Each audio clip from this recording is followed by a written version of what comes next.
right now, a new report for the half year 2018, the second half of the year from AFRINVEST, I beg your pardon, a bit of an acronym there.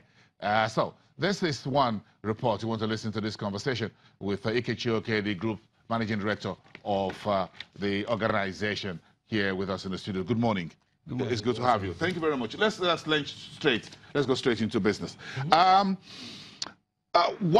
If you look at this report, and the executive summary is about 20 pages, that's quite heavy. I thought the executive summary ought to be just about 1-2 pages. Well, there are a lot of issues to discuss. 20 pages, executive summary, that's a whole report on its own. Thank you. So what's the summary here? What's the summation from the macroeconomic indicators that perhaps will help us deliver a very good outlook from the monetary side?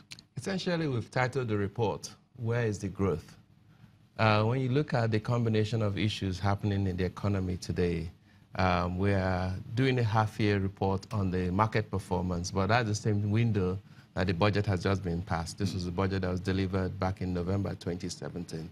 At the same time, we can see the signals as we begin to, activities begin to pile up for the election cycle for 2019. So there are quite a lot of issues coming out there. And when you look at a country like Nigeria, what is lacking today is that kind of robust growth to propel us into this sort of economic momentum that we see. From a fiscal side, from a monetary side, the CBN has been doing, the usual, maintaining MPR where it's been for the last, 7 periods, But when you look at what's happening in the developed markets, you've seen that growth is now around 3.8. It's gone from 3.8 projected to 3.9%. When you look at the developing markets, China still maintains the momentum at about 7%. When you break it down to sub-Saharan Africa, you see an average growth position of 2.8%. And that's actually being dragged down by Nigeria, where last year we managed to do only 0.8%, climbing out of the recession of 2016. And Q1 2018, we managed to just touch 2%. So when you look at the underlying fundamentals of Nigeria and all the great plans the government has put in place, what we're really lacking is growth. So where is the growth? Here you put in your reports that the central bank may do a politically induced MPR haircut in third quarter. We're assuming that the CBN will probably keep MPR where it is, but for instance, people will continue to suggest that with MPR 14%, it's not, beneficial for private sector companies to borrow. And, if it becomes a campaign issue, it could be that they may be convinced to bring it down. But I think that on balance, we'd expect that they will keep MPR where it is. This is simply because the air is being sucked out of the Nigerian economy by the faster growth in the developed markets and also the normalization of monetary policies in those markets. The systemic central banks, the US Treasury, European Central Bank, Japan, Bank of England, all of them are raising rates. And as that's happening, money is leaving developing economies and moving back to the developed world. So for us to attract money, we have to do something much more fundamental than monetary policy. We need to do something fundamental, so we have a fundamental billboard, and that's the ERGP, which this administration says, well, this is our economic roadmap, the most extensive since the NEEDS program, which was articulated under the Obasanjo's administration second term. So, but do you think the current budgetary cycle and spendings, both on social investment and on infrastructure and paying salaries, will be able to deliver these short-term, or well, if you want to call it medium-term, ERGP program? Well, the ERGP plan, as you've mentioned, is the most articulated economic plan since NEEDS, but we think it's actually scratching around the edges. It hasn't really dealt with the germane structural the core issues. Of it. Yeah. And if you think about what we've done in the oil and gas sector, that remains the albatross, the big elephant in the room, blocking all progress. We've continued to maintain the subsidy in the petroleum products, and that, this government itself has spent, in our estimation, about 1.4 trillion since it came into office. Although there's no line item in the budget that says subsidy, but it's packaged under a different arrangement.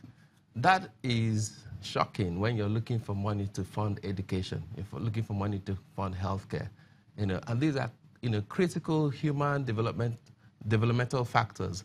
In a world where the capacity and the quality of your human capital is critical.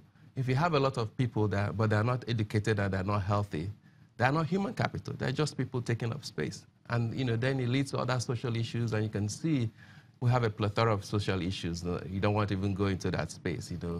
Boko Haram, Niger Delta, restive youth, unemployment all over the country.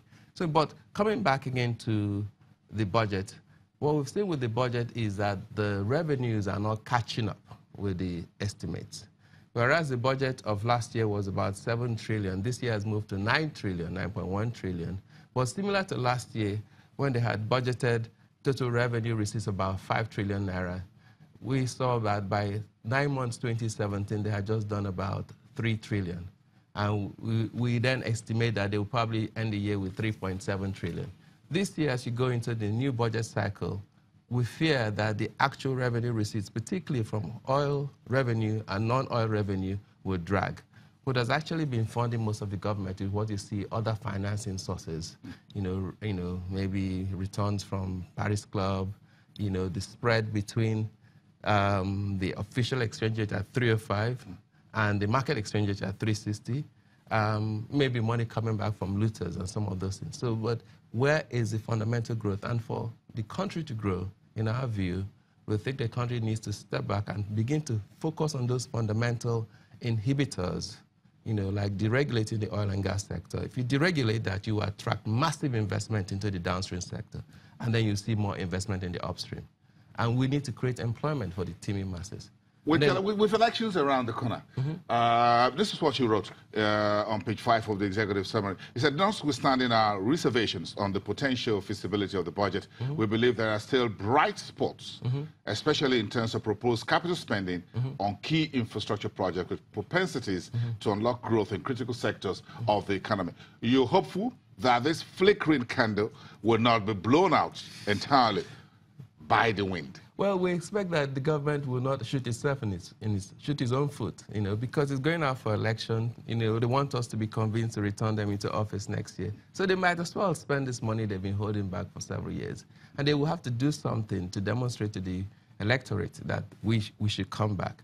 And so we expect that despite the delay in passing the budget, that they will begin to really disburse monies to a lot of contractors to try and conclude some of these massive projects or some of the bigger, more visible ones that we can see. So the president can go around the country commissioning projects and build on that as part of his election campaign. So we'd expect that they would like to do that. And we'd also expect that the election spending itself would throw money into the system and at least, create some, more liquidity for all Nigerians. And that would also be buoyant for the country, though we expect that CBN may feel that they will have to counter it by increasing their open market operations and, to avoid, causing unnecessary inflation in the system.